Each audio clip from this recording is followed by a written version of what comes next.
tantos años.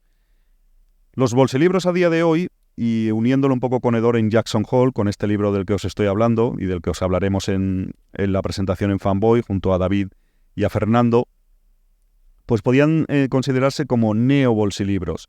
Como os digo, los bolsilibros, tras el cierre de Bruguera, esa gran editorial de aquí de Cataluña precisamente, tras el cierre de Bruguera, que si no recuerdo mal fue en el 85-86, pues curiosamente cayeron muchísimo. Era tan importante la red que tenían, no solo distribuían en España, sino en más países, sobre todo de habla hispana, por lo que recuerdo.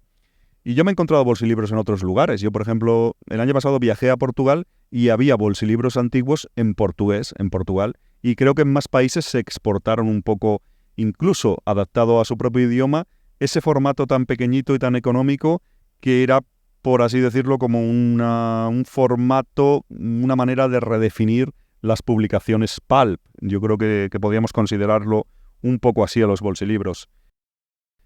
Como os estaba diciendo, los neo-bolsilibros, los bolsilibros de ahora, de posteriores a los clásicos, podríamos decir que los clásicos llegaron hasta Ediciones B, que fue un poco el sucesor de Bruguera, y que publicaba ya de manera más residual en los años 90. Hay bolsilibros originales, podríamos considerar, del año 2000, creo, algunos del oeste, ya de manera muy residual.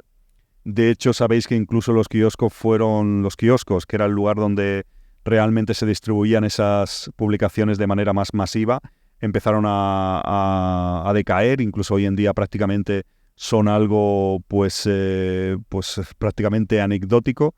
Y como os decía, los bolsilibros, los neo-bolsilibros podríamos considerar ya los que llegaron después, los que han salido de manera muchísimo más moderada, pues podríamos decir desde los 90 aproximadamente hasta día de hoy, ¿no? Hasta casi el año 2025 en el que nos hallamos.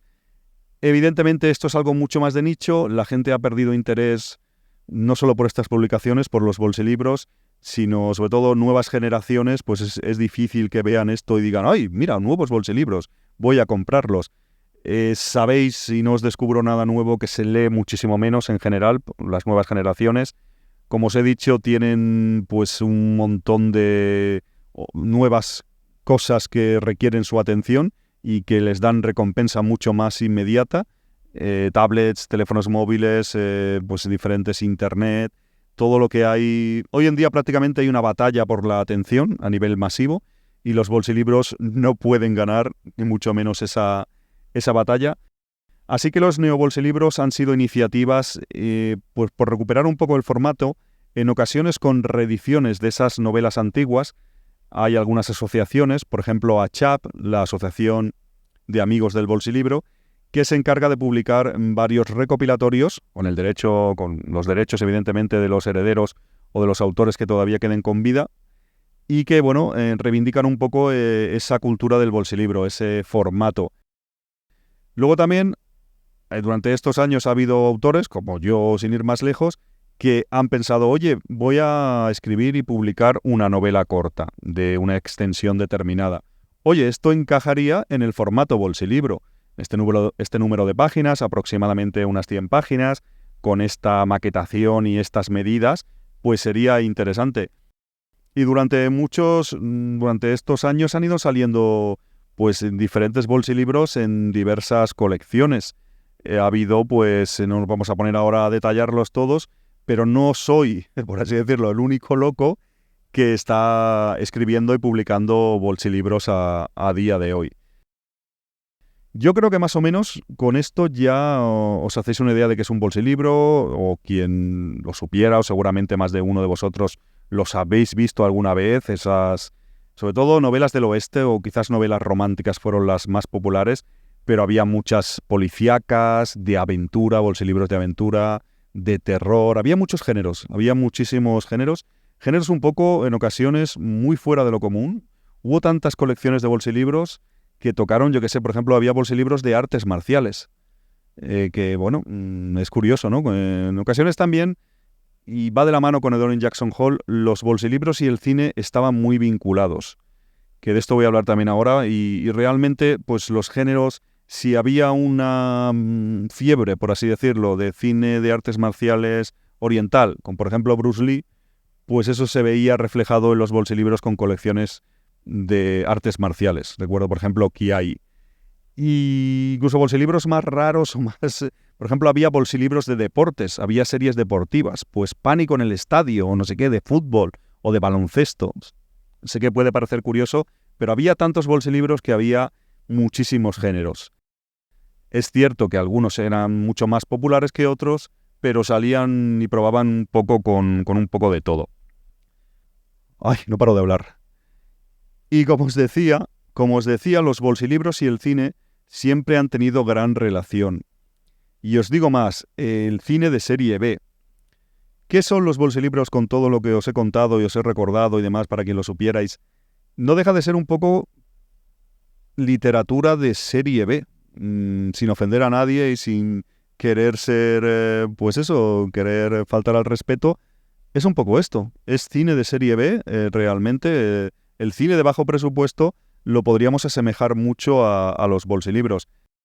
En lugar de ser publicaciones con tapa dura, pues con grandes autores conocidos, con una distribución en sitios selectos, pues los bolsilibros se distribuían en kioscos, eran autores con seudónimo, que ni siquiera ponían su propio nombre y fingían ser como extranjeros, que quedaba más guay, más cool. Los bolsilibros pues eran mucho más baratos, un poco como el cine de bajo presupuesto, ¿no? El cine de bajo presupuesto en ocasiones se estrenaba en cines un poco más cutres, vamos a decir. Muchas veces se pasaban 2 películas. Originalmente el cine de bajo presupuesto también, por ejemplo, en Estados Unidos, se ponía la peli de serie B para acompañar a la peli grande, por así decirlo. Tienen muchas similitudes si nos paramos a pensarlo, los bolsilibros y el cine de serie B. Incluso hermanándolos con los videoclubs, y hoy en día incluso con plataformas con pelis muy baratas, los bolsilibros eran, pues eso, publicaciones, lo que a la literatura es el cine del videoclub, podríamos decir. Muchas películas sabéis que salían directamente en videoclub, o estaban grabadas en vídeo, o, pues claro, no tenían una distribución en cines, directamente a veces se grababan en cine, pero finalmente se pasaban directamente a las estanterías del videoclub. Y eran películas en este caso, pues que tenían temáticas en ocasiones un tanto más atrevidas, o como os decía antes, más de explotación. Como también sucede con los bolsilibros. Como también pasa con los bolsilibros, que en ocasiones, pues claro, a lo mejor en literatura convencional de esa época, pues no se era tan explícito como un bolsilibro policíaco de los 60 o los 70. Pues igual ahí se podía un poco salir un poco más de madre. Siempre con la sombra de la censura franquista, que eso también hay que tenerlo en cuenta, pero los bolsilibros eran un poco más deslenguados, voy a decir, o un poco más desvergonzados, más atrevidos. Como pasaba también con muchas películas de serie B, o películas de videoclub, como digo, que eran pelis en ocasiones, pues eso, que tocaban temas un poco más llamativos, sensacionalistas, si me apuráis, y yo creo que eso lo hermana bastante. Así que este Door Jackson Hall, y hablando un poco más de Door Jackson Hall, creo que os he puesto bastante en contexto los slashers, el cine de terror, el cine gore, con tanta sangre y todo esto, a la vez los bolsilibros, el cine de bajo presupuesto, serie B, incluso serie Z. Door Jackson Hall es todo esto. Door Jackson Hall nace también, pensé, voy a escribir un bolsilibro, una novela corta en este caso, de terror. ¿Qué puedo hacer? A mí me gusta mucho el cine, como algunos de vosotros quizás sabéis, y entonces fue una manera de hermanar todos estos mundos. Voy a escribir algo que provoque terror, o al menos lo intentaré, que provoque, que sea de horror para el lector leerlo. Voy a hacer algo que tenga vinculación con el cine. A la vez quise, como os decía antes y no pude desarrollar bien, quise ambientarlo en los años 80, que también es en parte mi niñez y esa época del videoclub, esa época de películas slasher, como os estaba contando, que fue quizás pues su edad dorada, sobre todo finales de los 70, toda la década prácticamente de los 80, fue un aluvión de películas de este género. Entonces realmente el bolsilibro, aunque sea a día de hoy, sea un neo-bolsilibro, es un poco unir esos dos mundos, ¿no? Recuperar un poco todo eso. Y sí que quise hacer en el Door Jackson Hall, está cine dentro de cine. Es otra de otra de mis pasiones, me suelen gustar mucho las obras donde hay cine dentro de cine. Muchas películas, pues ya sabéis, donde es metacine, ¿no? Es una película donde a la vez están rodando una película. No hace mucho vi, por ejemplo, La Noche Americana de Truffaut, que no la había visto. Evidentemente me gustó mucho y yo ya he reflexionado que si es cine dentro de cine, películas que son metacine, por así decirlo, donde están rodando una o varias películas, para mí ya directamente ganan bastantes puntos. Sabéis siempre que como espectadores, en ocasiones algunas temáticas pues hacen que suba de nivel. Yo qué sé, personas que les gustan mucho las películas de artes marciales donde reparten muchas hostias. Pues oye, con que la película sea de artes marciales y ya pase eso, va a ganar muchos puntos para esa persona. Pues a mí me pasa con películas que sea cine dentro de cine. Por ejemplo, yo que sé, Vivir rodando. Yo que sé, hay tantas películas que, o incluso en ocasiones, pues cuentan un poco la vida de un director. Pues yo que sé, una película sobre Orson Welles, o sobre el rodaje de Ciudadano Kane, o sobre lo que sea, ¿no? Me gusta esta metaficción y es algo que he querido traer aquí a Hedor en Jackson Hole. En Hedor en Jackson Hole están grabando una película. No es haceros un spoiler muy grande ni nada, ni siquiera es un spoiler. Están grabando una película a finales de los años 80 en un valle de las montañas rocosas, en Jackson Hole, en una parte de Estados Unidos. A finales de los 80, no recuerdo bien cuándo lo ambienté esta novela, el 87 creo que era, y están rodando una película en vídeo, una de las películas más baratas que se hacía en esa época, los conocidos como SOV, SOV, que es acrónimo de Shot on Video. Había algunas películas en esa época que se grababan directamente en vídeo. Se grababan en vídeo, vídeos cutres, estoy hablando de principios de los 80, pues yo no sé si en VHS directamente o formatos similares. Entonces, claro, pues era mucho más económico y más en esa época, cuando evidentemente no existía el cine digital, ya os haréis una idea, pues grabarlo en vídeo, editarlo en vídeo y claro, se ahorraba muchísimo todo el tema de pues revelado, laboratorios para la película, el montaje, aunque el montaje en vídeo no es lo que es hoy en día, evidentemente hoy en día con los programas de montaje que tenemos con ordenador no tiene nada que ver, pero es un montaje mucho más sencillo, yo diría también que hacerlo en cine. Y en general pues era eso, eran productos, había muchas películas SV, Shot on Video, que solían ser de slashers, eran en ocasiones las versiones baratas de slashers ya de por sí baratos, y hay algunas estuve viendo algunas, si os soy sincero no recuerdo los títulos, pero estuve viendo algunas para documentarme, ¿no? Digo, voy a buscar pelis slashers que estén rodadas en vídeo y que sean cutres de la hostia.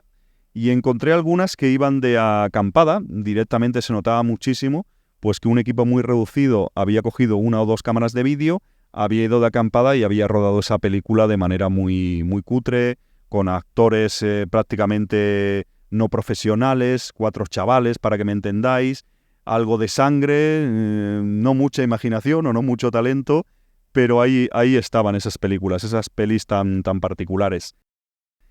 Y Hedor en Jackson Hole quise fabular así, ¿no? Quise pensar, ¿qué pasaría si fueran a rodar una película de acampada, esa parte de las montañas rocosas, Jackson Hole, ese valle del que me tuve que documentar también bastante? ¿Qué pasaría si fueran a rodar una película, una productora muy barata, muy mala, muy baratera, muy cutre, y fueran ahí con unos chicos prácticamente que no son actores, que se hubiera hecho un casting más que nada por la cara que tienen, esta rubia, el otro es moreno, este es alto, el otro es bajo, y hicieran una película con un supuesto psicópata que es un hombre lobo. Es un hombre lobo que los va matando uno a uno. Entonces en Hedor en Jackson Hole, vamos a encontrar esto. Vamos a encontrar un rodaje de una película. ¿Qué es lo que sucede? Y evidentemente sin desvelaros demasiado. Estoy hoy con la lengua, estoy ahí trabado. ¿Qué es lo que sucede? Pues lo que sucede es que empiezan a pasar cosas extrañas. El rodaje se hace más o menos se hace cronológicamente. Sabéis que en el cine normalmente, o siempre prácticamente, pues no se rueda de forma cronológica, sino hay un guión técnico, hay pues una división en storyboards o en diferentes aspectos de la preparación de la película, y se filman las tomas, cada plano, de la manera que convenga más a nivel presupuesto y a nivel pues organización. Si hoy estamos en este sitio y tenemos a estos actores, vamos a rodar todas las tomas de esos actores, aunque haya momentos de la película que pasen al final o entre medio, pero lo ruedan todo de manera no cronológica. Creo que esto todos vosotros lo sabéis.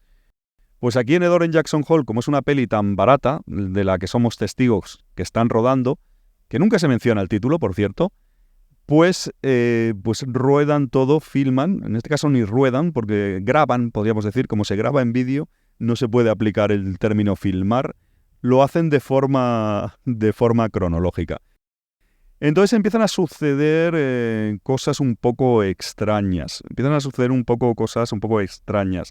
Os voy a leer la sinopsis para que os hagáis una idea, que creo que ayudará más que si yo lo describo.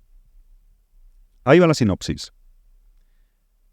Descubre el oscuro y perturbador mundo de Edor en Jackson Hole.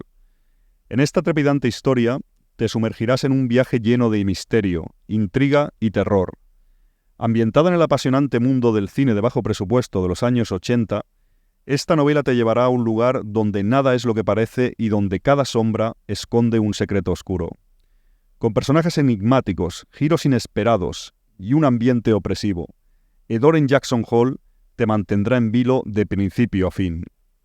¿Estás preparado para adentrarte en esta escalofriante excursión? No podrás dejar de leer hasta descubrir la verdad oculta en las profundidades del Valle de las Montañas Rocosas, en Jackson Hole. Bueno, esto es un poco... esta era una sinopsis en la que no desvelábamos nada, prácticamente. Sí que un poco pues intuía al lector de lo que se iba a encontrar. Y lo que he hecho en Edor en Jackson Hole, una de las grandes influencias, os he dicho que sí que vi varias películas de estas muy cutres shot on video, grabadas en vídeo y slashers, normalmente de los primeros de los 80, encontré varias en YouTube, si os digo la verdad, porque estas películas va a costar que hoy en día estén en plataformas, y a no ser que las tuvierais, algunas no fueron publicadas en VHS ni siquiera en España, se quedaron en Estados Unidos. Creo que algunas estaban grabadas incluso en Betamax, en el formato aquel de Sony que algunos de vosotros recordaréis. Pues como os comentaba, aunque evidentemente esas películas han sido una influencia para mí, sobre todo era una influencia a nivel argumental, a nivel inicial, pues en muchas ocasiones los escritores preparamos una serie de condiciones para que nos sirvan para generar una trama más o menos pues atrayente y generar un misterio, generar una atracción en el lector. Y yo creo que el mundo del cine de bajo presupuesto, y en concreto de shot on video, grabado en vídeo, tan cutre y encima slasher, pues con un asesino que mate jóvenes uno tras otro, ¿qué pasaría también detrás de las cámaras, ¿no? ¿Cómo sería un rodaje, ¿no? En muchas ocasiones muchos libros son un what if, ¿no? ¿Qué pasaría si? Pues, y en muchas ocasiones yo creo que a bastantes escritores nos sucede eso, ¿no? Nos ocurre una idea, sería muy interesante explorar esto, y sobre eso ya articulamos y expandimos todo el libro, y en este caso Edor en Jackson Hole. En Edor en Jackson Hole van a empezar a pasar cosas extrañas durante ese rodaje. Hay una serie de chavales que son estos actores o estos supuestos actores. Hay un director bastante, vamos a decir, poco recomendable, con bastantes pocos escrúpulos, y en general el equipo de rodaje es muy reducido y muy poco profesional. Evidentemente el presupuesto, como os imaginaréis, está por los suelos. No podemos pedirle peras al olmo. ¿Qué queremos esperar de una película tan barata? Y como os comentaba, van a empezar a suceder cosas fuera de lo común. Y os digo más, van a empezar a morir gente, porque esto es casi al principio del libro. Van a empezar a fallecer de manera, vamos a dejarlo en extraña, actores de la película. Entonces esto es un poco como arranca Edor en Jackson Hole, y vamos a ser testigos de ese juego entre lo que pasa en la película, lo que sucede en el rodaje y lo que pasa en la realidad.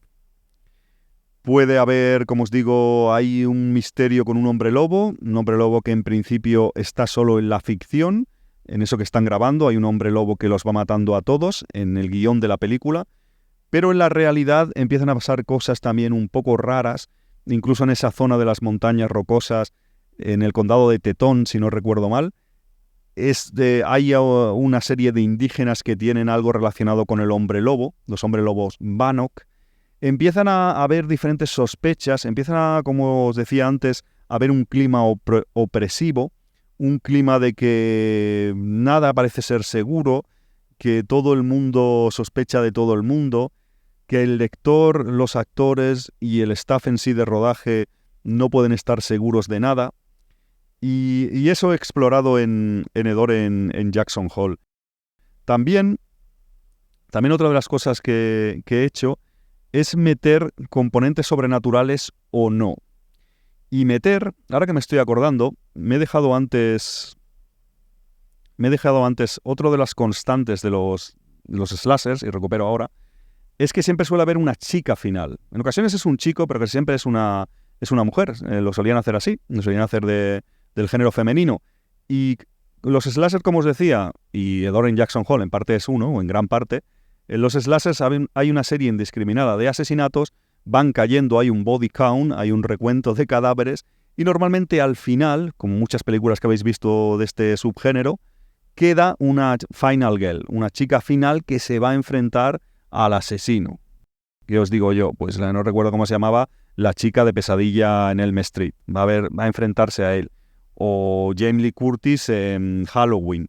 Múltiples ejemplos, es algo muy normal. Y aquí en Hedor en Jackson Hole también he creado algo similar. No quiero haceros spoilers, pero sí que tiene también esa constante. Me ha gustado mucho escribirlo, me gusta mucho el mundo del cine. Y os digo más, igual os lo he comentado, creo que no, aquí en Empezando a Escribir creo que no. Yo hacía de manera muy amateur, hace muchísimos años de adolescente, hacía cine con amigos, pues ahí con cámaras de vídeo de estas de la época, pues cine, hacía cortometrajes muy cutres, e incluso intentamos hacer algunas películas, algo más largo, más extenso, y para que os hagáis una idea, pues claro, eso me ha influido en este libro, en Hedor en Jackson Hole. Recuerdo rodajes cutres con amigos y tal, pues que hacíamos de sangre o de cosas por el estilo, que es lo que estaba de moda, e intentabas hacer tú con amigos tu propia película, ¿no? Escribías un guión o en ocasiones casi sin guión, y eso lo he recuperado aquí en Hedor en Jackson Hole. Otra de las grandes influencias de este libro, de este bolsilibro de terror, el número 2 de la colección Miscelánea, Hedor en Jackson Hole, es Body Double, Doble Cuerpo de Brian De Palma.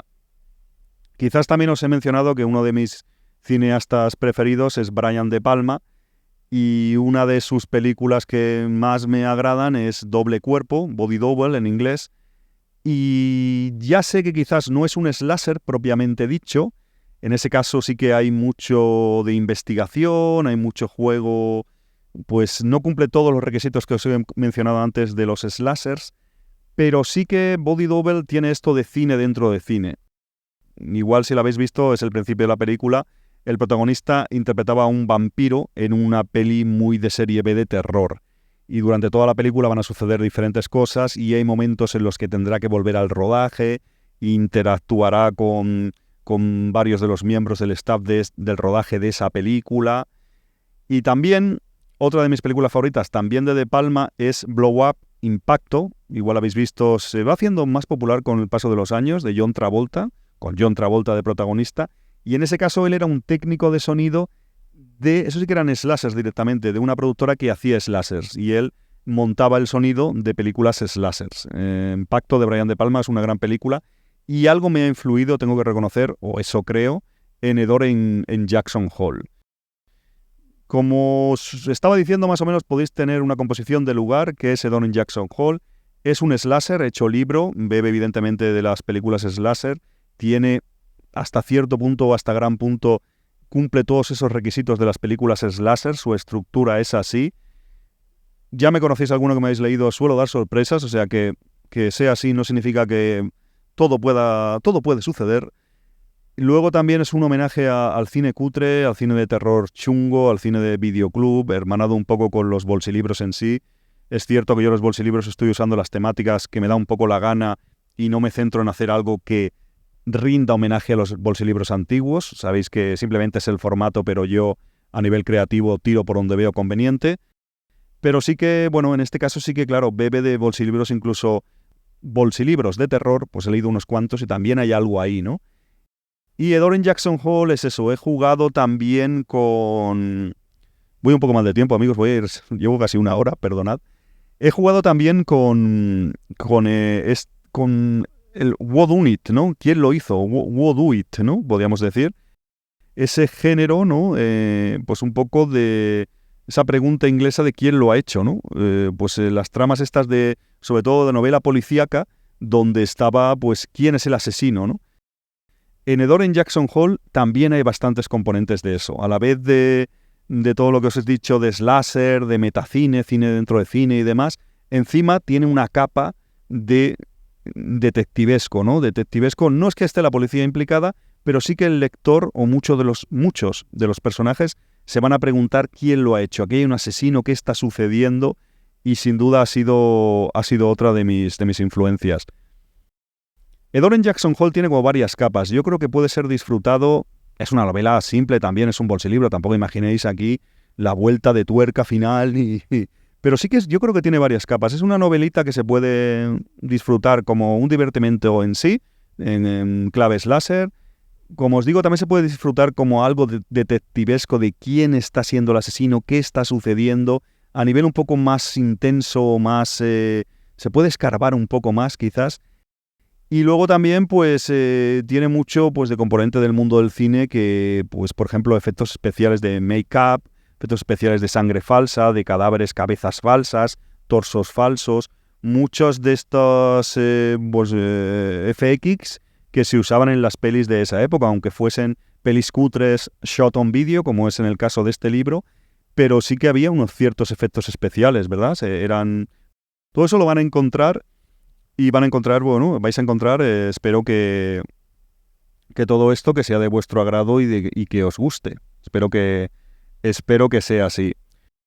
Amigos, me dice aquí que llevo 58 minutos, lo voy a ir dejando aquí. Empezando a escribir, espero que os haya gustado este episodio hablando de Edor en Jackson Hole, mi última novela, en este caso de terror. Me ha servido un poco como ensayo, como reflexión para lo que vamos a hacer aproximadamente, porque luego nunca sale igual, evidentemente. Tengo algunos puntos así que he ido tocando, como habéis visto, que es lo que haremos en Fanboy, en el Festival de Cine Fantástico de Sant Boi, en el Baix Llobregat aquí, el día 13 de julio, que ya habrá pasado cuando escuchéis esto, de 2024, y hablaremos, será una presentación del libro y a la vez hablaremos de los slashers, del cine de este cine de género, de los bolsilibros para poner a la gente en contexto y también del libro en sí, ¿no? Es un poco vincular pues el mundo del cine, al fin y al cabo es un festival de cine, con los bolsilibros, con este tipo de publicaciones populares y demás. Amigos, muchísimas gracias. Empezando a escribir, os dejo todos los enlaces aquí en la descripción del episodio. Ya sabéis, si queréis comprar mis libros, lo podéis hacer en varios sitios, pero el más representativo suele ser la librería Gigamés, Barcelona, gigamés.com. Os dejaré el enlace, por ahí están todos. ¿Cuántos libros tienen ellos míos ahora? Pues tienen a la venta 8 libros míos. Unos cuantos ya, voy creciendo. Y es eso, tenéis también más podcasts, si queréis, sabéis que hago otros podcasts, en alfonso-mediomartinez.com, ahí vais a encontrar otros de mis proyectos, entre ellos podcasts, que tengo unos cuantos, si tenéis interés y queréis escuchar. Y eso, espero también que me contactéis, me tenéis también en retrogamingtales.com, donde hablo más de mis libros, de mis eventos, de este mismo podcast, incluso de Empezando a Escribir, de todas mis temáticas más relacionadas con la literatura. Así que muchas gracias, amigos, gracias por estar ahí, espero que esto os anime a escribir, si estáis escribiendo que os haya aportado algo, en general que os haya divertido, que os haya entretenido, y espero como siempre vuestros mensajes aquí en iVoox o si queréis por mail, redes sociales, donde veáis conveniente. Muchas gracias y recordad que todavía estoy empezando a escribir. Un abrazo.